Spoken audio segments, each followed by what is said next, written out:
राधे राधे आप सभी को। ओम नमो भगवते वासुदेवाय। आज मैं आपको श्रावण मास महात्म्य 17वां अध्याय सुनाऊंगी।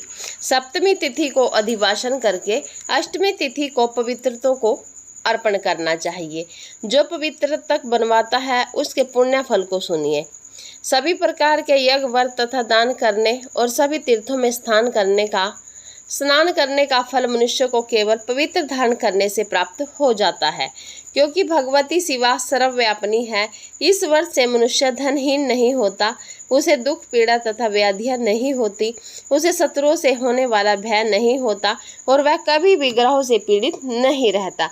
इससे छोटे बड़े सभी कार्य सिद्ध हो जाते हैं। हे वत्स, मनुष्यों तथा राजाओं के विशेष करके स्त्रियों के पुण्य की वृद्धि के लिए इससे श्रेष्ठ कोई अन्य व्रत नहीं है। हे तात, सौभाग्य प्रदान करने वाले, इस व्रत को मैंने आपके प्रति स्नेह के कारण बताया है। हे ब्रह्मपुत्र, श्रावण मास के शुक्ल पक्ष की सप्तमी तिथि को अधिवासन करके देवी के प्रति उत्तम भक्ति से संपन्न वह मनुष्य सभी समग्रामियों से युक्त होकर सभी पूजा द्रव्यों, गंध, पुष्प, फल आदि अनेक प्रकार के निवेद तथा वस्त्र भरण आदि संपादित करके इनकी शुद्धि करें। इसके बाद पंचगव्य का प्रशासन कराएं, चरु से दिग्बली प्रदान करें तथा अधिवासन करें। उसके बाद सहस वस्त्रों तथा पत्रों से इस पवित्र तक को आच्छादित करें। पुनः देवी के उस मूल मंत्र से उसे 100 बार अभिमंत्रित करके सर्व शोभा सम्मानित उस पवित्र तक को देवी के समक्ष स्थापित करें। इसके बाद देवी का मंडप बनाकर रात्रि में जागरण करें और नट नर्तक तथा वरांगनाओं के अनेक विध कुशल समूहों और गाने बजाने तथा नाचने की कला में प्रवीण लोगों को देवी के समक्ष स्थापित करें। उसके बाद प्रातःकाल विधिवत स्नान करके पुनः बलि प्रदान करें। इसके बाद विधिवत देवी की पूजा करके स्त्रियों तथा द्विजों को भोजन कराएं। पहले देवी को पवित्र तक अर्पण करें और अंत में दक्षिणा प्रदान करें। हे वत्स, अपनी सामर्थ्य के अनुसार कार्य सिद्धि करने वाले उस नियम को धारण करें। राजा को प्रयत्न पूर्वक स्त्री के प्रति आसक्ति, जुआ, आखेट तथा मांस आदि का परित्याग कर देना चाहिए। ब्राह्मणों तथा आचार्यों को स्वाध्याय का और वैश्यों को ख्याति का कार्य तथा व्यवसाय नहीं करना चाहिए। 7, 5, 3, 1 अथवा आधा दिन ही त्याग पूर्वक करना चाहिए और देवी के कार्यों में निरंतर अपने मन में आस्तिक बनाए रखनी चाहिए। हे मुनि सतम, जो बुद्धिमान व्यक्ति विधान पूर्वक पवित्रता रोपण नहीं करता है उसकी वर्ष भर की पूजा व्यर्थ हो जाती है। मनुष्यों को चाहिए कि देवी परायण तथा भक्ति से संपन्न होकर प्रत्येक वर्ष शुभ पवित्रता रोपण अवश्य करें।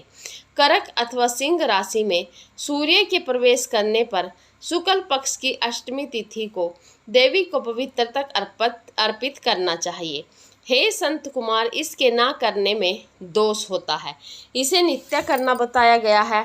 संत कुमार बोले, हे देव देव, हे महादेव, हे स्वामिनी, आपने जिस पवित्रता का कथन किया वह कैसे बनाया जाना चाहिए, उसकी संपूर्ण विधि बताएं।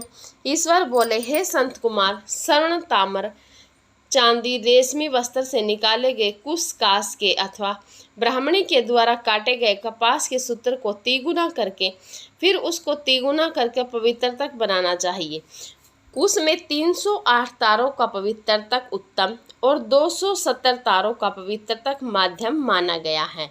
180 तारों वाले पवित्र तक को कनिष्ठ जानना चाहिए।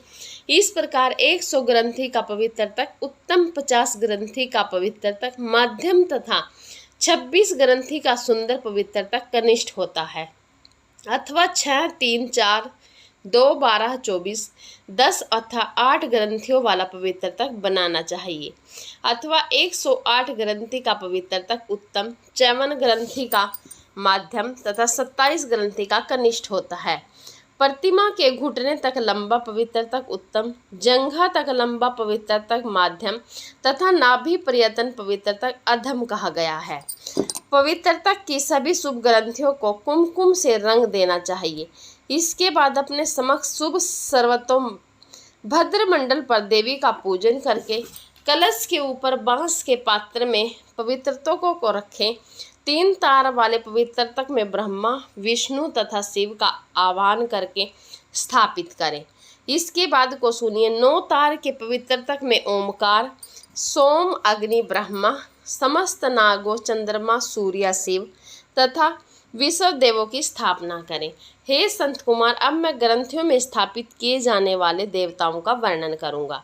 किरिया, पौरुषी, वीरा, विजय, अपाराजिता, मनोन्मणि, जाया, भद्रा, मुक्ति और ईसा ये देवियां हैं। इनके नामों के पूर्व में प्रणव तथा अंत में नमः लगाकर ग्रंथि संध्या के अनुसार क्रमशः आवाहन करके चंदन आदि से इनकी पूजा करनी चाहिए। इसके बाद प्रणव से अभिमंत्रित करके देवी को धूप अर्पण करना चाहिए। हे संत कुमार, मैंने आपसी देवी के इस पवित्रता रोपण का वर्णन किया। ईश्वर बोले, हे विपेंद्र, अब मैं श्रावण मास के दोनों पक्षों की नवमी तिथि के करणीय कृत्य को बताऊंगा। इस प्रकार दीन कुमारी नामक दुर्गा की यथाविधि पूजा करनी चाहिए। दोनों पक्षों की नवमी के दिन नक्तवर्तक करें और उसमें दुग्ध तथा मधु का आहार ग्रहण करें अथवा उपवास करें। उस दिन कुमारी नामक उन पाप नाशिनी दुर्गा चंडिका की चांदी की मूर्ति बनाकर भक्ति पूर्वक सदा उनका अर्चन करें। गंध, चंदन, कनेर के पुष्पों, दशांगन, धूप और मोदकों से उनका पूजन करें। उसके बाद कुमारी कन्या स्त्रियों तथा विप्रों को श्रद्धापूर्वक भोजन कराएं। फिर मौन धारण करके स्वयं बिल्व पत्र का आहरण करके इस प्रकार जो मनुष्य अत्यंत श्रद्धा के साथ दुर्गा की पूजा करता है वह उस परम स्थान को जाता है जहाँ देव बृहस्पति देव विद्यमान हैं। हे विधि नंदन, यह मैंने आपसे नवमी तिथि का कृत्य कह दिया।